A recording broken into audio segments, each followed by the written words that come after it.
Hi guys, nasa probinsya tayo.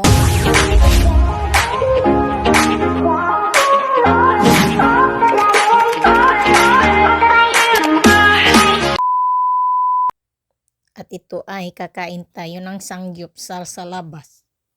Diba? Oh, hi. Yan ay nawawala ang ating kamera kung saan siya nakatingin. Sa apoy siya nakatingin, hindi sa akin.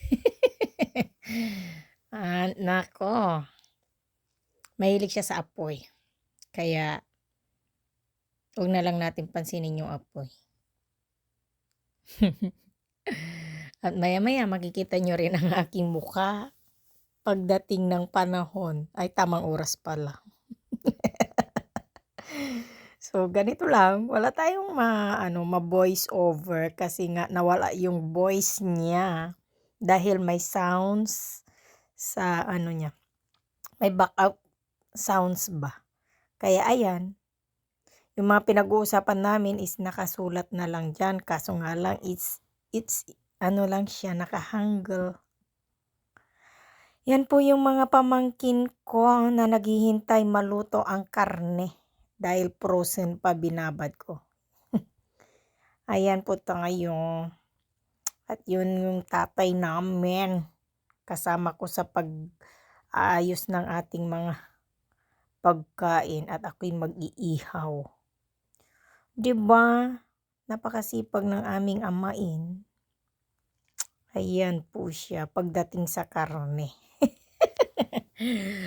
Ayan po siya dahil po sa atin magkain-kain ng karne. Ano ba yung binuhat ko? Ano ba yan? Karne ba yan? Oo, karne pala. O diba? Hindi ako matangkad, hindi ako pandak. Katamtaman lang yan Nag-explain pa eh. Ayan po tayo. O diba? Talagang gutom na sila dahil naghihintay sila ng maluluto. Dahil makakapal ang ating pag-slice ng ating karne, ay dapat maghintay sila ng matagal. Nako naman. Yan po yung aming bakuran dito sa Korea. At yan po ang aming bonding time ng mga pamangkin ko dito sa Korea.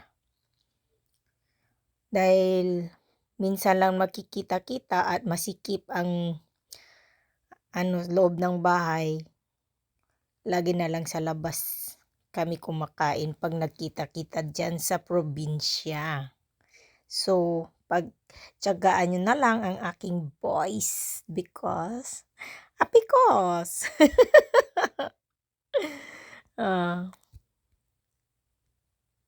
opa, maya-maya maluluto na rin yan at syempre gora-gora ang ating beauty. O diba? Umaalis-alis din pala yung camera ko. O diba? Oy, umiikot din pala. Galing. Yan po yung bonding time namin. Yun yung minsan lang sa isang taon magkita-kita. Gawa ng busy din ang life. Kung walang magbe-birthday or mag-iimbita or magsasuggest na magkikita kami, hindi rin kami nakikita-kita. Parang sa sa Pinas din, kung sino yung nag-i-invite na mag-jamming ganyan. Ganon din dito sa Korea. Nagja-jamming lang kami pag may nagsabi or nag-invite sa probinsya na makikita kami doon sa bahay ni Lola, ganyan.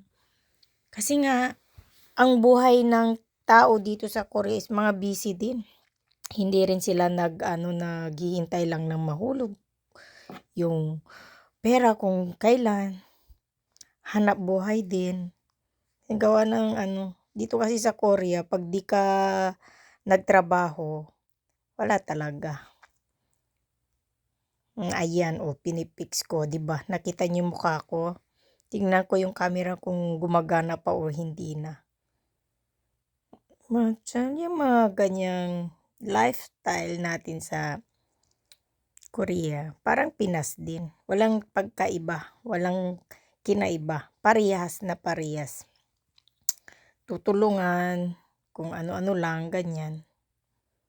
Minsan nagkakatampuhan, minsan din nagkakasayahan. Lalo na pag nalasing na yung isa dyan. Alam niyo yung nakaputi? Oh, kung ano-anong ano yan.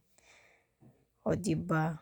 Mag-ano ako, mag-gloves ako dahil ayan, isasalang ko na yung karne ko.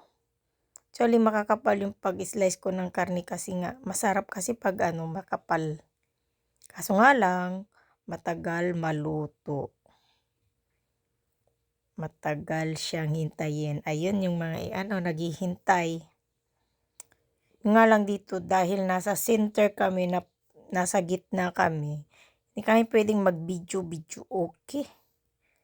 Kaya, hanggang kain at ano lang kami, tagay-tagay ba. Ayan. Ayan ang buhay. Diba? Ganyan lang ang life natin. Oy, nakapokus sa aking jacket. Itong camera na to, ang sinusundan lang yung gwapo. Hindi nakapokus sa akin. Umiikot-ikot lang siya. O, tignan mo, inahanap talaga. Pinukus pa sa jacket ko. Umikot ka naman.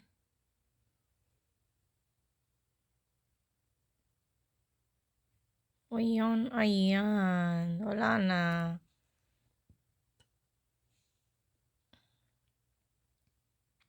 Kung ano yung mga pinag-uusapan doon sa gilid, gutom ng mga yan. O diba, lumabas yung gwapo tapos iikot na yan. At hindi na, tinignan ko na lang, dito ka, huwag kang umikot dyan, sabi ko. Kinawayan ko yung aking camera na ako yung titignan niya, hindi yung sa jacket ko na lang. O diba, itong camera na to makulit nakapuko sa walang tao. Kaya minsan tinatawag ko lang. Kaya minsan napag-isip ako kung ano ipapangalan ko dito sa camera na to Kaya ganyan lang ang buhay natin. Banding time. Mga gutom na mga itets. Parang apurado din. Diba? Wala tayong ano bang sasabihin ko? Ano ba storytelling ko dito sa aking video na yan? At hindi ninyo naririnig ang aking sinasabi. Gawa ng di nyo rin din maintindihan. Kaya pagtyagaan nyo na lang ang aking voice over the bakod. Ayan. Napakasipag nito. Actually, ito ano siya, manugang, asawa ng pamangkin ko. Mga yan, masipag. Ay nako, nakakasilaw ang kanyang flashlight. Nugasan niya yung grill kasi nga walang lakas yung grill na isa.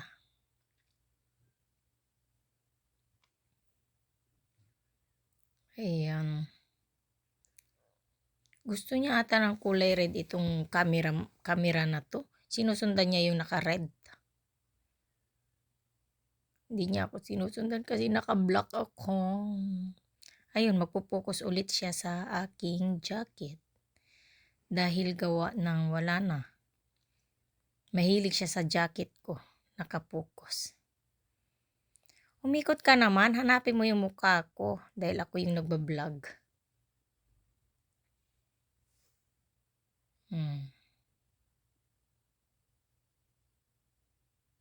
Yan.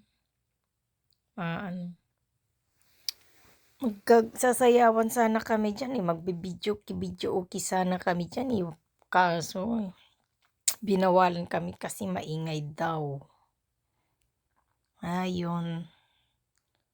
Hanggang music lang ako. So hanggang dito na lang ang ating voice over. Thanks for watching guys. Bye-bye. Thank you. Nasa part 2 po tayo ulit.